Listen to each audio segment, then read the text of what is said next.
All right, everybody, welcome to another episode of Health Hustle Chronicles, where the grind meets growth in the world of healthcare. As you know, this ain't your typical podcast because I bring you some of the freshest, some of the livest guests from around the world. From around the world, Craig, we have a very special guest who goes by the name of Dr. Mia Edgerton-Fulton, is the co-founder of Scholarly Scouts and a biomedical scientist who studies diabetes and dementia.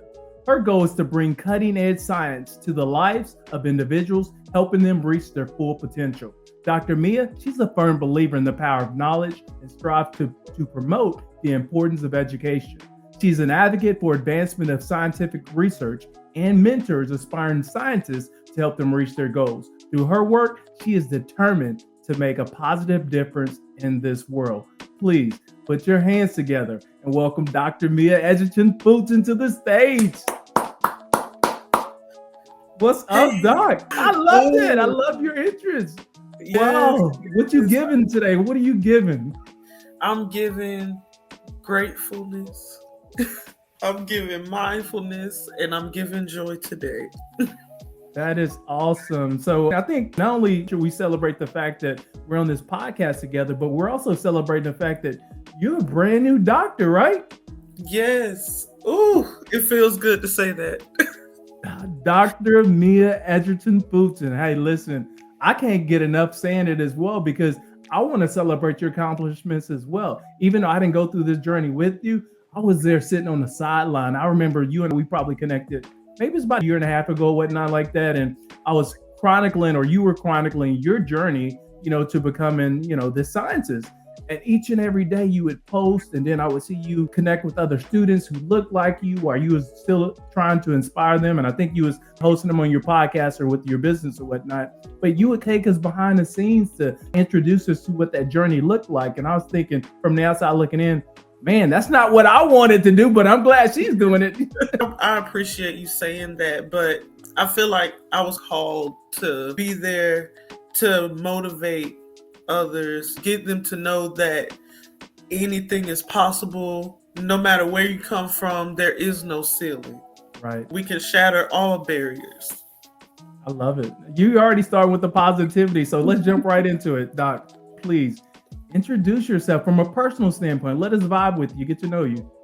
Absolutely. So Pat gave a very lovely introduction of what my name is and what I do. So I don't think I'll repeat my name, but a little bit about me. So originally I come from a small rural community in Georgia. I'm from Valdosta, Georgia. They're known for football, of course. If you're familiar with Titletown, USA, they are the one. But yes, so with that, being from Valdosta, mostly it was doctors, like medical doctors who are practicing medicine or in some specialty within the field of medicine, but we didn't have actual scientists or people that do biomedical research. So I didn't even have a clue about the career path initially. So as I progressed through my studies, I ended up going to a historically Black college or university, Savannah State. And shout out to Savannah State. Yes, we love HBCUs. But I feel like that experience as a whole really got me where I am today. Being around individuals that look like me, that were also striving to reach a goal. At the time, there was a lot of different initiatives and support systems where how I ended up getting exposed to biomedical research in the first place. So I was on a training grant known as Mark U Star. It's provided by the NIH, but I was on this training grant and they allowed me to be able to partake in scientific research starting on campus.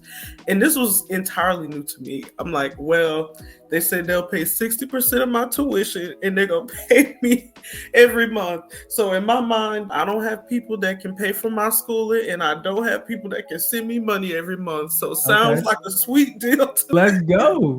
And that made me where I didn't have to work a job at all, really. Wow. So I was working in the lab, and during being on that training grant also gave me the competitive edge to get a summer research internship at Mayo Clinic. And when I was at Mayo Clinic, I had the chance to get exposed to the field of dementia. So I was really intrigued. I want to really learn more in the neuroscience realm, particularly in dementia-related disease. So I feel like I hit the jackpot. Oh yes, this is perfect. So at Mayo Clinic, of course, there's not a lot of people that look like us there, which is its own thing. But despite that, I felt like I gained so much knowledge while I was there. I interacted with scientists that are known around the world and top neuropathologists and things like that. So that was very eye-opening for me. But as I got through that and started applying for PhD programs, it was a journey. I was pregnant with my daughter at the time. I was flying to interviews. I was 8 months pregnant. Wow. I was doing so much, my doctor told me to stop. That's that dedication. You was hustling already. You was like, you was serious. I was real serious about it. And I think becoming a mother also gave me that fire, especially not to give up, because this PhD program, it was a very trying time for me, mentally, emotionally, all those different aspects. But I'm thankful that having my husband and being a mother gave me something to feel motivated by outside of being a student. So at what point were you pregnant? Is this at the very beginning of going to school, or is this later towards the end? It was later towards the end of my undergraduate degree. So it was my last year of undergrad. And so I'm thinking, oh man, I found out the beginning of the school year. So it was around into August or something like that when I found out of my senior year of college. And I'm like, well, I'm already here. I'm gonna have to finish this out. Absolutely. And I'm not about to miss out on my check.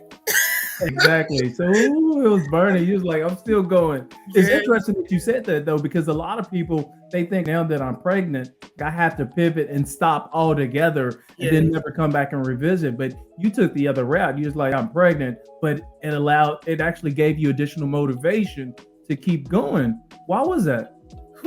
That's a very good question. I think it really took a lot of soul searching, going within myself to say, this is what you wanted. Right. Despite what I planned, I didn't plan to become a mother be pregnant at 21. I didn't plan for that. Right. I said, I'm not having kids. So I'm 26 now. This is around the time I said I was ready to have kids. Yes. So although it wasn't something I planned, I think it was just destined and purposeful for me to be able to learn how to love unconditionally. When you become a parent, it makes you care more about them, really, to make sure they're stable. So that is was truly my motivation. I said, I have a child coming to this world. This is what I want to do anyway, but it's a situation where for the PhD program, they're going to pay my tuition completely. Right. I'm going to get a stipend every month. So I have a salary guaranteed. So I said, I don't know what might as well. So I felt like I had the grades, I had the experience. They let me in. If they let me in, they must have seen that I can complete. So hey, I think that's important too. Somebody already kind of believing in you and giving you an opportunity, and then it just reconfirms to yourself that I can do this, because not only do I believe I can do it, but other people believe in me, and they believe in me so much that they're willing to put money in my bank account to help me get there. That's powerful. So listen, already in your intro and in your bio, there's so much meat on the bones, and I have tons of questions. I really don't know which way to go, but I'm gonna start here. You mentioned that you come from a small town in Georgia.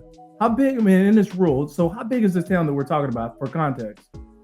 Maybe, last time I checked, maybe around 54,000 people. Okay, it's a decent size, but it ain't 2,500 rural. No, it's not that small, but everybody knows each other. Everybody, absolutely. They're like, you so and so's daughter. I know your family. That's how it is there. Oh wow, wow. So Do you even, because we're still going to dig into your personal, but do you even have at this point have a professional background yet? Because you've been in school for 20 years at this point, right? Yes, my entire life. Oh, since I was 3 years old. I'm like, Oh, wow. I'm done with it. That's it. So tell people about that. When I think of a doctor, right? And I think many people are like me. When we think of a doctor, we think real talk that this is going to be a 15-year journey, right? You got 12 years of high school, you got another 4 years of your bachelor's degree. Then you have to go get your doctorates, which may take you an additional years right there. And then you got residency training. Technically, there's 20 years. So tell me about your experience. So my experience, so here's how I got with research as well. During college, so I felt like my first 2 years of college during the summers, I didn't really know what to do with my time at that time. But as I progressed around junior year of college, I said, I'm thinking I bought my MCAT flashcards. I did all that. Yeah. And I secured an internship where I could shadow OBGYN and work and do some triage and watch her interact with patients, do things like that. But so I went and did that, and I said, I don't think this is for me. And so I pivoted. I also had wanted to go abroad. I had something planned to go abroad to do work in the with doctors in Italy. But so it was going to be like a $6,000. I think it was either $6,000 or $7,000 thing.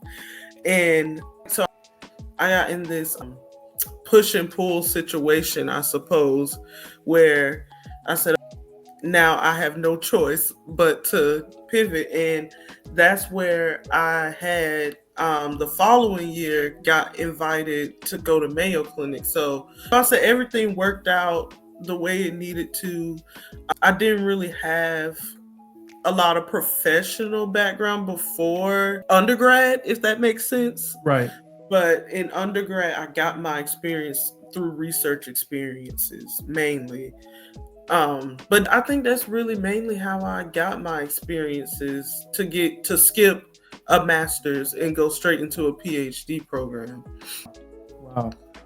So when you think about your professional, life now that you're a complete whole doctor now, you've been that, done that, completed that. Now I'm looking for my opportunities and ready to impact the world. Do you already have something lined up, or are you still searching for that role? And then what does that role look like if you haven't found that role for you?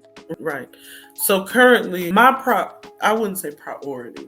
My top thing I would like to do is endeavor in my entrepreneurial side 100%.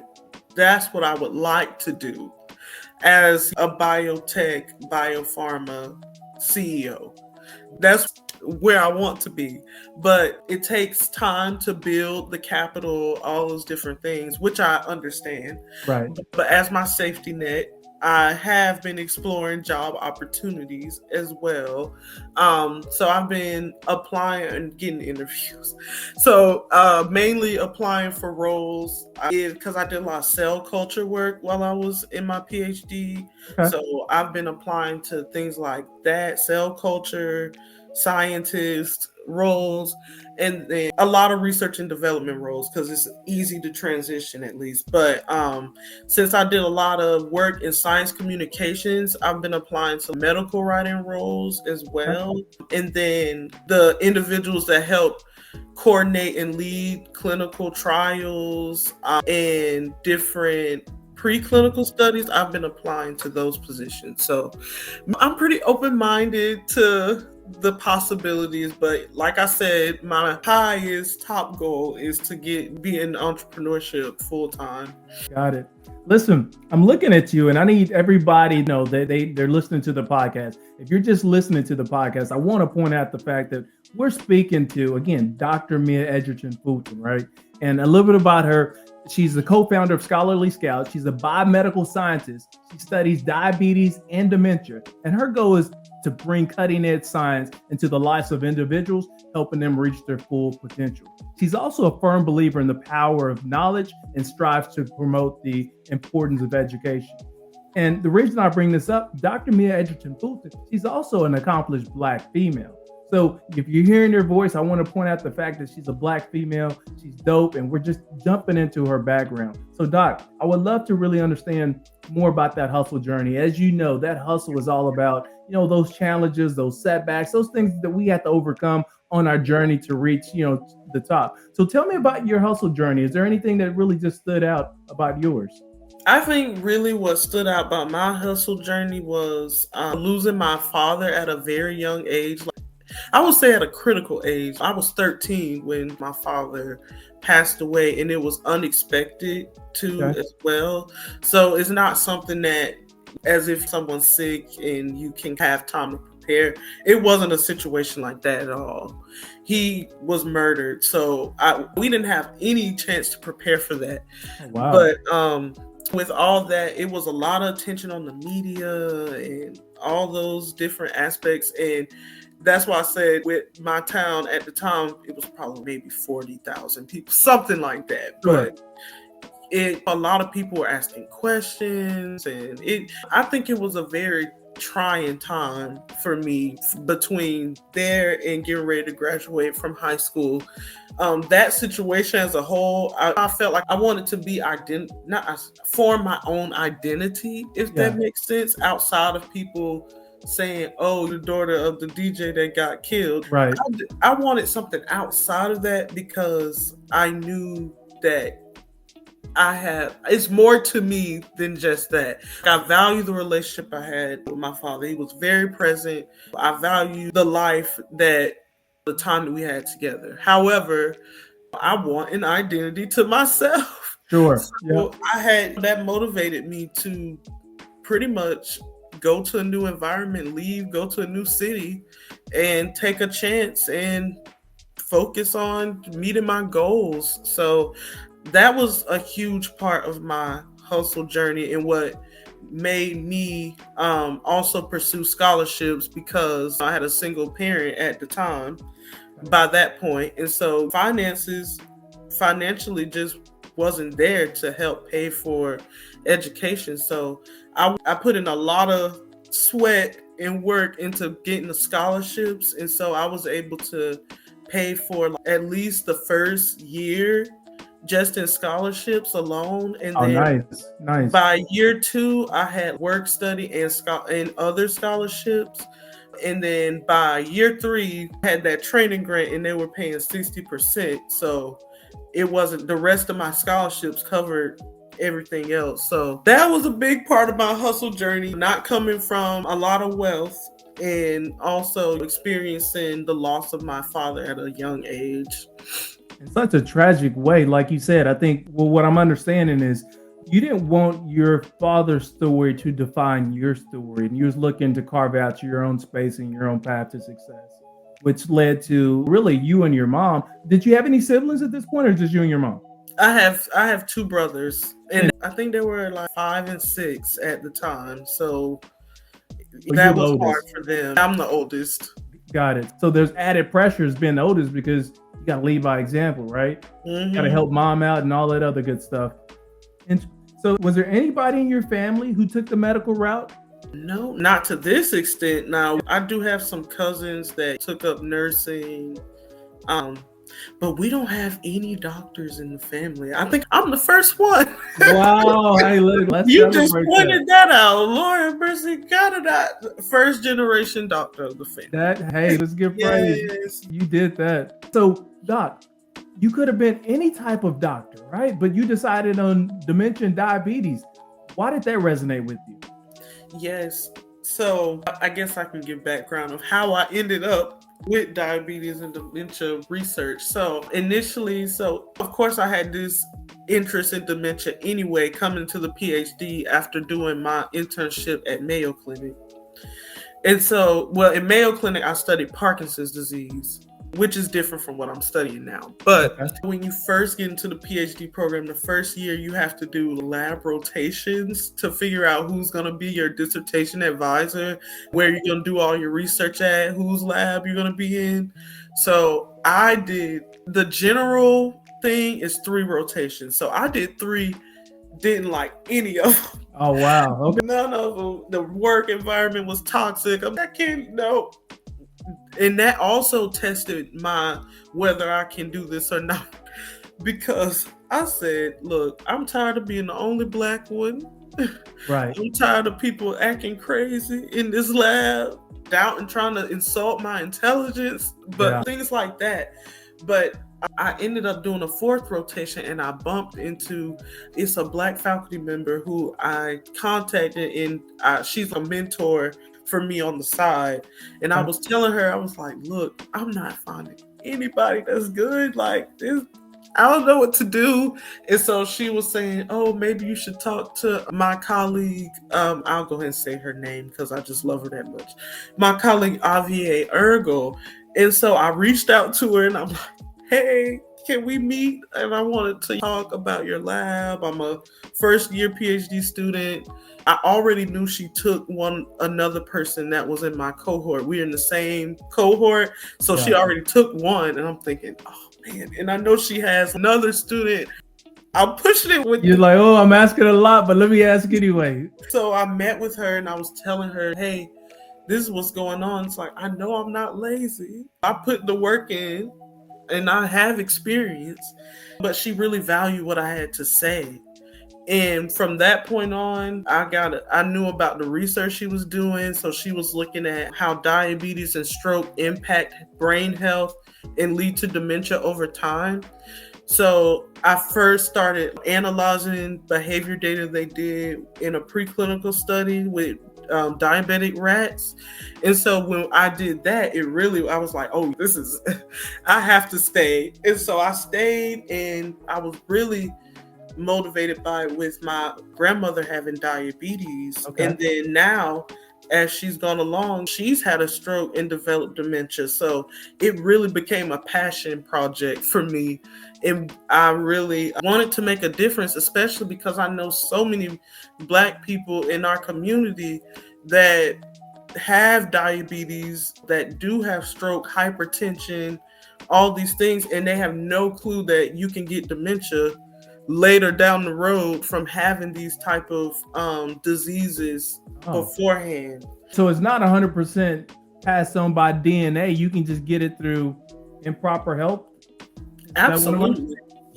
There are genetic factors. You can have an increased risk of developing things like diabetes, hypertension, sometimes due to genetics, but overall lifestyle factors, having those types of conditions going on is going to impact the functionality of the brain. And I think a lot of people, they have no clue about it. And so being in a position where I can educate others, because I'm not really working in the clinic with patients, I'm actually establishing the knowledge that the practicing physicians need in order to treat their patients. So I felt like that was the huge motivating factor with wanting to educate my community mainly. So when I think of, and again, I'm an outsider looking in, but when I think of a dementia and diabetes researcher, I'm thinking of somebody that's in a white coat, that's in a lab, and it's freaking 54 degrees, so it's freaking cold, and you're using all these special tools, and you're doing it just around the clock. Am I right or am I wrong? You're not wrong. That's why the PhD wears you out, because you have to get results in order to finish. You get no results, because you have to have all these results you did over the past 2-3 years and put in the dissertation. You have no results. You have no dissertation, and you're not getting out. So it was a lot of days where I worked a lot of weekends. At one point, I was working in the lab. Some days, especially because I'm a parent and my husband and I, we were bouncing off each other's schedules to make this work.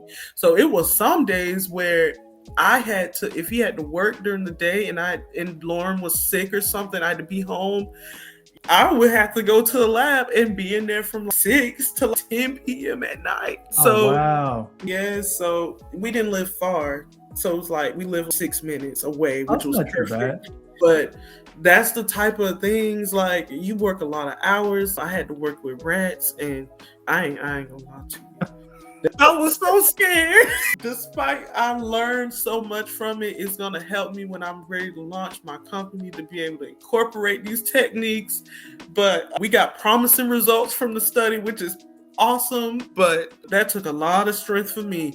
I was desperate and I'm like, I got to get out of here. So I'm going to have to just deal with it and pray before I deal with them. That's all I can do. So you hit on something. It was a great pivot too, because you're talking about you went in at 6 and some nights you didn't get home to 10 and you were working weekends and things like that. So I'm interested in knowing, as a student who's becoming, on that process of becoming a physician, a researcher, a scientist, how did you go about separating your personal life from your professional life, which is your professional life at that point was school? So how did you separate the two? It was really hard, honestly. I think it's like this push and pull tug of war thing when you have this guilt. Maybe I'm not doing enough in my studies, and then you have the guilt. Maybe I'm not being present enough for my family. And these two conflicting thoughts can be pretty overwhelming sometimes, because there were times I truly prioritized my family comes first, no negotiation, especially in situations where my child had just started going to school and daycare, so she kept getting sick back to back, and we had a lot going on with childcare in the beginning. It was hard to get childcare, so it was seeming like I wasn't in the lab working a lot of hours, and so sometimes that would be problematic. So I had to figure out a way to balance things. And I'm really thankful to have a husband that's very supportive, that understood that in order for me to get out, I'm going to have to start working some hours. I'm going to have to start working a lot in order to get this done as ahead of time, because I had a timeline that I was meeting, and we knew he wanted to apply for his doctorate in clinical psychology. And so I said, well, I got to meet a timing. So by my 4th year, you're applying and I'm getting ready to get out. And so it ended up working out that way. And I was able to work remotely pretty much while working on my dissertation from where we are now. So it was great. Listen, I love that. And I think that's super dope, because what I picked up on is, so here you're going to school and we're talking about trying to separate that professional from your personal life. And you wanted to put family first, but there was a lot of times you had to really focus on school, but you had a support system with your husband. And there was a whole lot of trade-off there, is that he allowed you to be a full-time student while he picked up some of the slack on the back end, while he also had the same aspirations of being a physician just like you. And so now there's a trade-off. You're done, and now he's picking up the pieces and he's about to go to school. And so that other side of the support system kicks in, where you're going to pick up the pieces to help him out as well. Is he's going to be a dementia research specialist as well? Well, he's mainly going to be with the clinical psychology piece, so being able to do neurological assessments, cognitive assessments, personality assessments. They do it all. I'm like, wow, impressive. So he's going to be a psychologist. And one of the things we're thinking about, he's also interested in age-related disease, what I'm doing. So we're thinking we can collaborate once he's in a good position with his schooling and done with that. But we were like, oh, we can collaborate and do this. You got the psychology side, I have the scientific side. We got you covered. We got you. So tell me about take me back to when you were like 8, 9 years old, right? You're sitting on the bed, you're looking up at the ceiling. What did that person want it to be when you grow up? Don't laugh. I always wanted to be a doctor. Really? But I thought I wanted to be a MD, medical doctor. And throughout my journey of life, I realized, no, I don't want to be a medical doctor. I want to be a scientist. Right. I want to be able to implement knowledge, form knowledge and concepts. So I felt like it was more mentally stimulating for me to do that instead of doing an MD. No slights to MDs, and that's hard, but I didn't want to take the MCAT, and I found a route that would put more money in my pocket. Got you. Versus you go to medical school, they're not paying. You're paying for everything. Right. It helped out tremendously. And so let me ask you this, in your opinion, because you've been there, done that, You've seen people in the profession. You've seen people burn out. You've seen people find success. In your opinion, what do you think holds people back from accomplishing their goals? Not having boundaries. More. And what I mean by that is no boundaries in terms of the obligations that you have outside of work. It's like, hey, I'm willing to put this work in, but once I've done that, I need to take a step back for this many days. Depending on how hard I worked, if I'm working, and especially when I was working with those rats, I said, hey, I did the behavior at this time point. I'm gonna have to take a couple days to get my nerves together. Right. So I think prioritizing mental health is very important. I learned a lot about myself in this journey, and knowing how to protect my peace.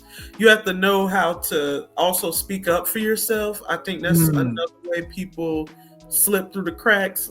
They're scared of if someone might retaliate or if someone might mistreat them or feel some type of way. But I hear people all the time. That's what the people I work with say they love about me. I guess they said a lot of times they're telling me a lot of times I just want to keep the peace, and I'm like, well, I'm not at peace. So Right. what? So I'm just supposed to sit there and let people just be disrespectful.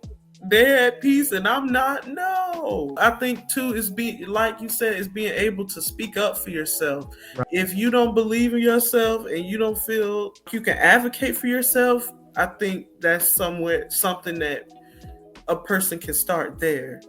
I love that, because a lot of people, when I interview them, they say fear, but yours was a couple of different other pieces. You said self-care is important from holding people back because they don't take care of themselves, so they burn out. And then the other piece that you mentioned too is finding their voice and speaking up and advocating for themselves, which is powerful within itself, because we know closed mouths don't get fed. And then if you allow people to mistreat you, then they're just going to run you over. And you decided, you know what, neither one of those things are going to happen to me. And you found your voice, and that allowed you to push forward. So that's interesting. I'm glad you brought that up. You also, during this time, while you're going to school, you and your husband, y'all created a business, Scholarly Scouts. Tell me more about that and what inspired that. Absolutely. Well, because me and my husband, we're both from the same hometown. So we weren't dating in high school or anything, but it just coincidentally from the same hometown. But y'all know each other? We knew each other in high school, but we were friends. And then we didn't really start dating until my junior year of college. So we were in school and grown by the time we got together. But yeah, so what was the question? I got off track. I'm so sorry. No, we were just talking about you during school. You decided to start Scholarly Scouts with your husband as well. So what inspired that? Yes. So as I mentioned earlier about limited access to knowing the endless possibilities that are out there in both STEM and psychology, because it also no one knew about becoming a psychologist where we're from. I don't think we know any psychologist where we're from. We don't know any. I don't know if there may be one, but not enough to be confident to know about the career path. Right. So with that being said, also seeing my journey as a PhD student, and then also reflecting on my experience as a PhD student, I felt like there was a gap between the ivory tower and the rest of society. And when I say the ivory tower, the research institution is the ivory tower, but the people within the community or other communities that are not affluent have no clue about what's going on in the ivory tower. So I felt like it was necessary for it to be to bridge the gap and also motivate and mentor students along the way, because a lot of students, they don't even know where to start with the application process. Right. They don't know what makes a good personal statement. They don't know how to make their CV look impactful to convince an admissions committee and things of that nature. So that is really what motivated us, and also providing more insight into different career paths. So not just in STEM and psychology, but in education, social work, healthcare, we're covering a lot of different career paths. So the purpose is just to help our scholars out and make sure that they can be well informed about their options. And how exactly does Scholarly Scouts go about connecting with these students and highlighting these opportunities and educating? So for the PhD applicants, I use Instagram and LinkedIn a lot. I run ads on Instagram, so that really works for high school students. And TikTok is great as well for undergrads, high school students. They love it. But the main thing too is I just randomly sometimes talk about Scholarly Scouts to people that I know or don't know. They're like, and then when I do my presentations, I used to, at school, my mentor would be like, oh, you should highlight that you're doing Scholarly Scouts. That's important. So I did those things. So it brought more awareness among the faculty. And that's important, faculty, because they can trickle down information to students and it just spreads like wildfire. But we all featured a lot of people that were doing great things in the community in education, STEM, healthcare, and psych. And so we did our Black History Month features last year. We feature PhD students on our YouTube channel so they learn about different areas you can get your PhD in and different types of research. And then we have our platform with Scholarly Insights on YouTube where different professionals, like people that aren't students, that are giving their insight about their career path. And we had our webinars, online events. So that brought a lot of attention, circulating it around on LinkedIn and other social media platforms. Tell me, because it sounds like I feel like I understand the impact that you're making, but in your words, what impact from a high level that you're hoping that Scholarly Scouts is able to make? So on a grand scale, we want to mentor at least 1,000 students or put an impact on at least 1,000 students by 2026. Okay.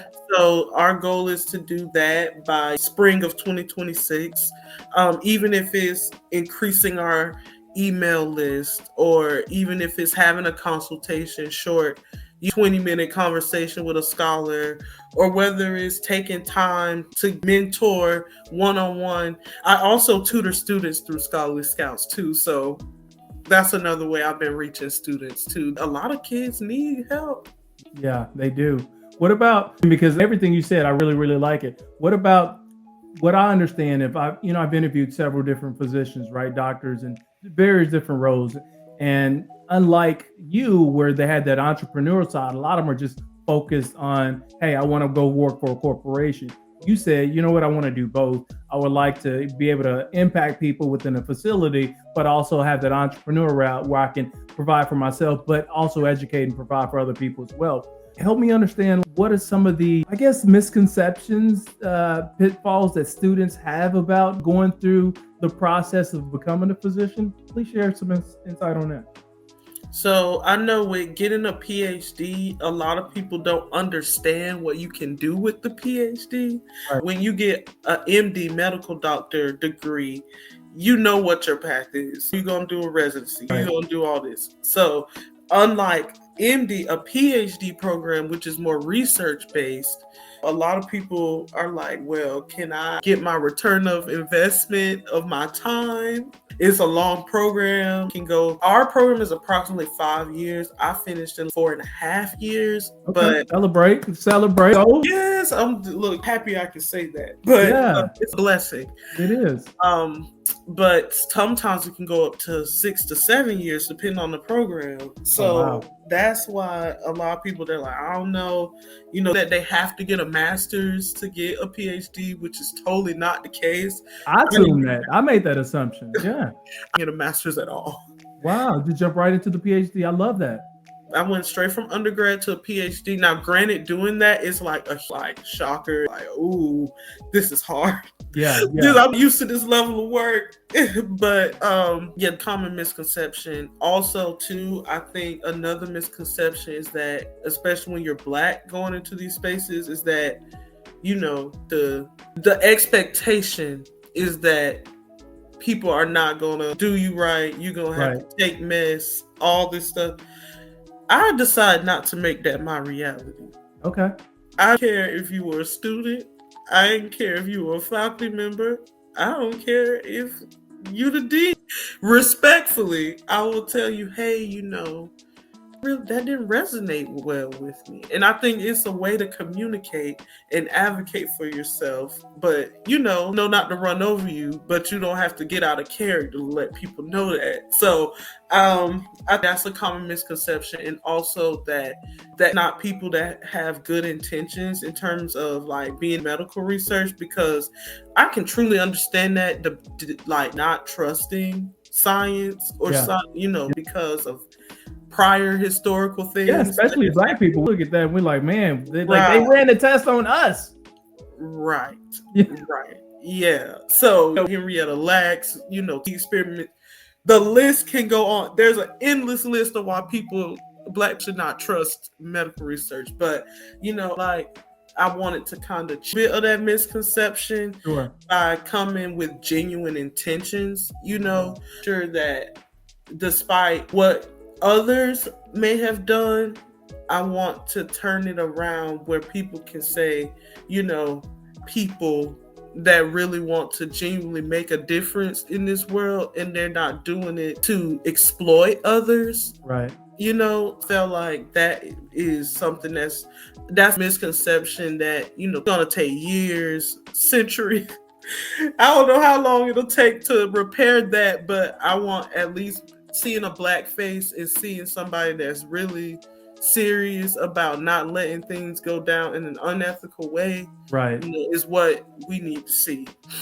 As you think about, scholarly scouts and the impact, you said 1,000 students by 2026, a couple of months into the year, right? So I think, you're on track to meeting that expectation. But as we think about continuing to grow that brand and the impact you're making as students, you may or may not have thought about this, but if you can identify an organization or people to collaborate with to help expand that message, who would that be and why?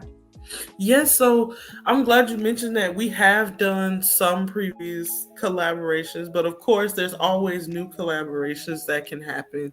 Sure. But previously we collaborated a entrepreneur, what she calls herself a visionary biomedical scientist, which I love because she has a vision.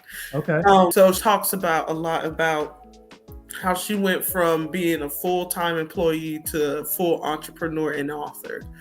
And I think it's incredible. So we partnered together to do some podcasts and webinars together. She has a huge following, so we all got a chance to share our network with each other. Right. But I also, in the future, I would like to collaborate with organizations in different universities.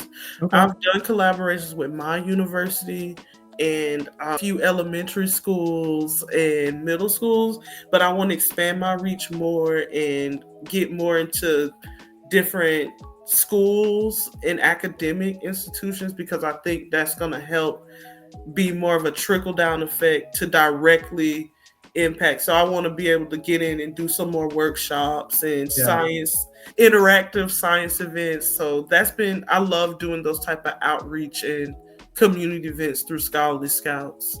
The athletes, they have these athletic abilities, but when they hit it big, they have no financial insight into like how to manage their money. I found out a lot that in the clinical realm, you have all this clinical knowledge and education, but when it comes to what you've been able to accomplish, pivoting to that entrepreneurial side or finding leadership opportunities, that we don't really know how to effectively interview or scale and grow or find your voice, or just have those leadership qualities and traits that separate us. So do you have anybody in your organization helping you do that today? I do. But to Scholarly Scouts, with wanting to launch biopharma startup, lots of mentors have stepped in for me. I mean, that's helping me understand how to write a proper investor proposal, outline a budget, pitch to investors, like things like that, raise capital. These are things they don't teach us in the PhD. Nobody teaches you how to become an entrepreneur, and nobody definitely really teaches you how to truly be a business owner. Sure. Or talk about how to financially prepare yourself. I think one of the ways that I want to do that as well is have financial advisors and a team of people that can help me write grants for Scholarly Scouts and for this new venture I'm planning to take. But regarding Scholarly Scouts, though, I think I have a wonderful support system with that. I have some people that are in nonprofit. So even though we're a for-profit business, using some of those nonprofit approaches is good for attracting students, because a lot of them flock to things that are similar to what nonprofits do. So, things that I've been doing to build the businesses. What advice would you give people who are interested in joining the hustle? So I would advise people to understand who they are, know who you are. Don't let anybody tell you who you are, or nobody else will. It's always going to be trials and obstacles that come, but remember how to change your frame of view. Be bad now, it may be hard now, but trust the process. That's the biggest one. Trust the process. Oh, wow. It's not linear. It's not going to always be pretty, but I've had some very not pretty moments, but out for my good. And despite of how I felt at the time, I didn't depend on my support system. It may feel like you have nobody, or you may feel isolated. I know I've had those thoughts before, but you have to change your point of view and find your soul tribe. Find people. There's somebody that supports you. Somebody believes in what you're doing. So you got to put yourself out there. Don't be afraid to, it's going to happen sometimes, but that doesn't counteract or say anything about you as a person. So, people should just be willing to take risk and believe in themselves mostly. So my next question is, and I'm not sure if you have time for this, but outside of work and taking care of family and being a supportive mother and, just wrapping up being a scientist at this point, is there anything that you talk about outside? I mean, running a business. So is there anything that you talk about outside of that, like that passion projects that maybe you talk about or things like this? Well, I do. I love, personally, a lot of the stuff I do requires spending money. Okay. But that requires money, right? Good Lord. These days, right? Yeah.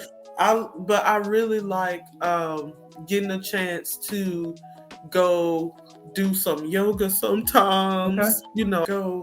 I like to sing, play instruments, so that's something I like to do on the side. Good outlet. An awesome outlet. It is. Mm-hmm. That self-care you were talking about too. Yes. Going to the spa, that's my thing. Going spa days, hair days, anything that's gonna help me feel good. Yeah. It's all, when you take care, it's not all about outer appearance or in everything. You definitely need to have a good heart. Sure. But woman, I want to feel good. Okay. Absolutely. Yep. So that also give me motivation by, of myself in those ways. Doc, please. How do people get in contact with you? How do they get in touch with you? So go ahead and drop those socials and those phone numbers or those email addresses so we can continue to follow along your hustle journey. Absolutely. So if you want to email me at info@scholarlyscouts.org. If you want to reach me on social, so on TikTok @scholarlyscouts, on Instagram, the business page is @scholarlyscouts. My personal page is @Dr._Mia Edgerton-Fulton, and Twitter, or X now, as they call it. I have that. The business page @Scholarly Scouts, my personal page @Mia Edgerton-Fulton, and then YouTube, Scholarly Scouts. What's up? We're pretty easy to find.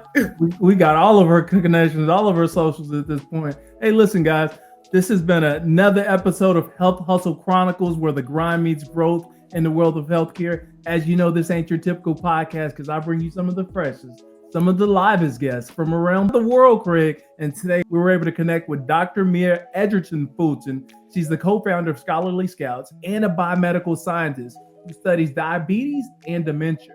And her goal is to bring cutting-edge science into the lives of individuals, helping them reach their full potential. Dr. Mia, she's a firm believer of the power of knowledge and strives to promote the importance of education. She is also an advocate of advancements of scientific research and mentors aspiring scientists to help them reach their goals. And through her work, she's determined to make a positive difference in the world. So, Doc, I'm going to leave you the last minute here. Close us out. Any parting words that you would like to share with the audience? Absolutely, I will. So first, I want to tell you thank you for having me.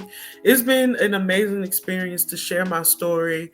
But what I want to say to the people that are listening and watching is that, come from beginnings that feel like we have no way out, but just know there's always a way out. You lean on your network, put yourself out there. Don't be afraid to, things are outside of your comfort zone. You'll have people that try to speak fear into your plans, but ignore the negative talk, any negative self-talk, and reframe it into positive self-talk and, to yourself, speak life into yourself, and everything will take care of itself. So that's my 2 cents. Thank you very much for sharing your background, your story, the impact that you're trying to make. Please continue to support Dr. Mia Fulton. Follow her and her organization, Scholarly Scouts. She dropped her handles. I'll make sure that we have those after the fact as well. But Doc, thank you very much. Stay blessed and keep hustling. Thank you.